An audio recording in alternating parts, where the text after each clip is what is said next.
It's a new age. We hear it everywhere. New age this, new age that. From politics with the new age approach of deliberative democracy to new age nutrition, where it seems like everybody is eating raw these days. Things are changing. We need to keep up with this change, be up to date, especially when it comes to information. For information is everything. What we know directly affects the quality of our lives. Knowledge stimulates us to question, to discover, but that is only the beginning. A new concept, information literacy, takes it a step further. In this program, we will explore what it means to become information literate. First, let's listen to Dr. Dennis Tucker, an expert on this subject, tell us why it is so important to be information literate.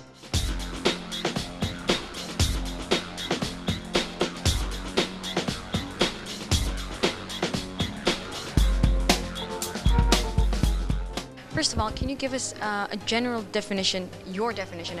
I think you mentioned that there were a couple of different ones. Can you give us your definition of what information literacy is? My definition, the very simplest definition, is knowing what you want in the way of information and how to find it and use it. There are many steps to that. It is a whole set of skills that we could go more in depth, but these are skills that will help people throughout their life. They will become lifelong learners, no matter what they're researching, whether it's a hobby, whether it's how to take care of their children, whether it's how to build a car, to repair a car, to learn how to fly a plane. Their profession, their skills that will help them to do research so they can learn to do things independently. So basically being able to reach information that you need and to be able to use it in a very important way, being competent in a sense. Correct, exactly. A synonym for information literacy is information competency. It's knowing how to do research independently, and then if you're using it in a formal setting, of course, if you're using someone else's words or someone else's research, you need to give proper credit to that person. That's a very important sense in ethics, of course. And I think you were mentioning Google and libraries, because right now I think you said 80% is being information that we get from the internet. So how important is it that we use it correctly? Because right now, as you mentioned, there is a lot of flooding with information. What should people do right now, do you think? Right. The study showed that 90% of people who are doing research start with Google or Yahoo.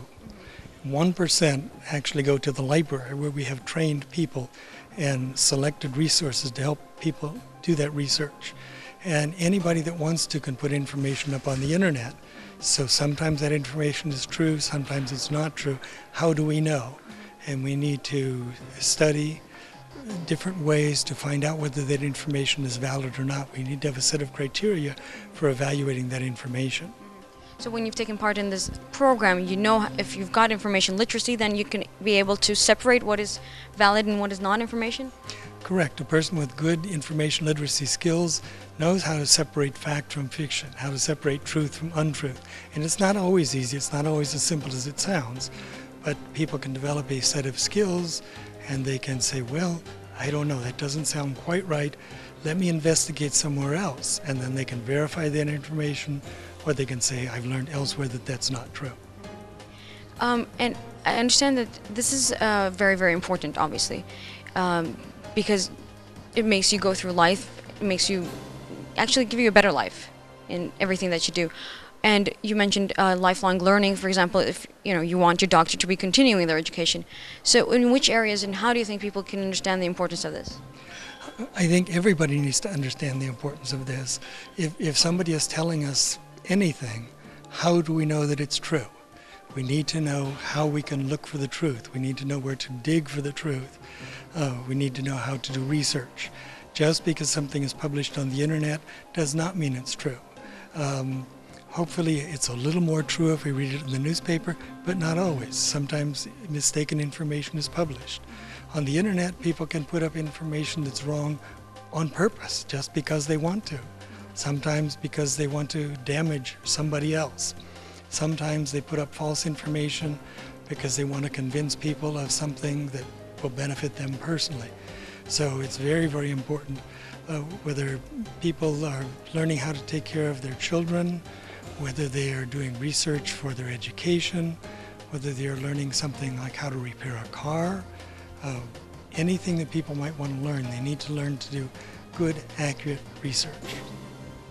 And so you've been applying this in the United States. You've been taking part in this project, I understand. How do they implement this into the schools? You mentioned one program, but are they part of the curriculum, or is it a part of the classes, or do they have separate classes for this? What is the content of that? Okay, that was part of what we did not have time to go to in this conference due to the interest of time. But there are different techniques. Sometimes it is completely infused into the classroom. Sometimes it's a separate class. We have a concept that's been growing recently called learning communities. And students will take an information skills class. At the same time, they take a class in another subject. And the two teachers work together to teach their two classes. So while the research instructor over here is teaching how to research, the English instructor or the language instructor over here, or maybe the history or the literature instructor, is giving the assignments, and they're working with this instructor to do these assignments in this area. And they can actually incorporate it in many of the subjects. I think you mentioned dance and other classes, so it can be incorporated into everything. Everything. Everybody needs research at some point in their life, whether it's for personal, whether it's for their job. Right now, as you know, with the economy the way it is throughout the world, there are many people who don't need a job. They need to know how to find a job. We know that there are many jobs that are offered on the internet. They say, work at home. You can work right on the internet at home and make a great deal of money. People need to investigate. How do I know if that's true?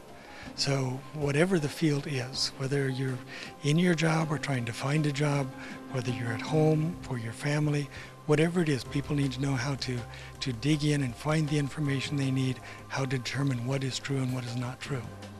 So this is a very helpful thing for everyone throughout their life.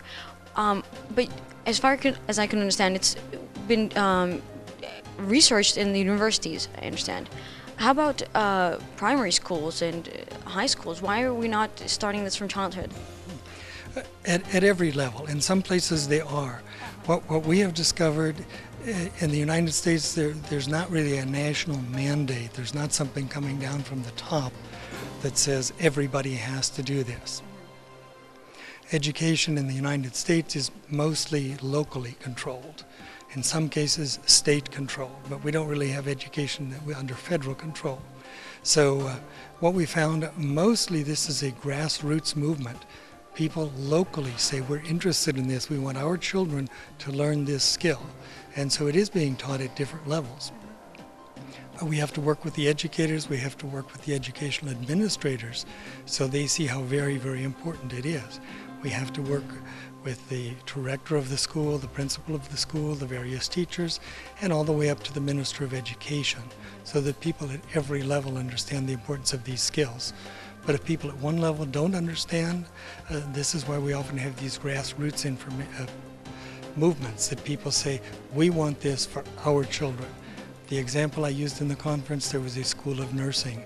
The director of the school of nursing said, our students need these skills when they graduate so they can go out and be good nurses, so they can go out and be good radiologic technicians. And so a small group of people, 4 or 5 or 6 people, began this movement, and then it became a graduation requirement for every student graduating from that school. So those students are going to have skills that students in another school without that requirement will not have. So basically, instead of starting from the top, going down, okay, we have to do this, so it's been going everywhere. It's been starting from the bottom, and yes, we need to hear in specific places. So Correct. You're getting support from specific small places right now. Right. We would like to see it happen everywhere, but what we have seen that's the most successful so far is people that start small movements and they grow and they grow and they grow. We have not seen a lot of top-down movements, partially because if we're going to implement something on a large scale, it's going to take a lot of money. We're going to have to train some of the teachers we have. We're going to have to hire additional teachers, additional teaching materials. So people that are interested start small. They raise a small amount of funds and say, we want this for our children, 30 students in a classroom, a few hundred students in a school. They start small, and then that movement can grow. A project on information literacy was done in Istanbul and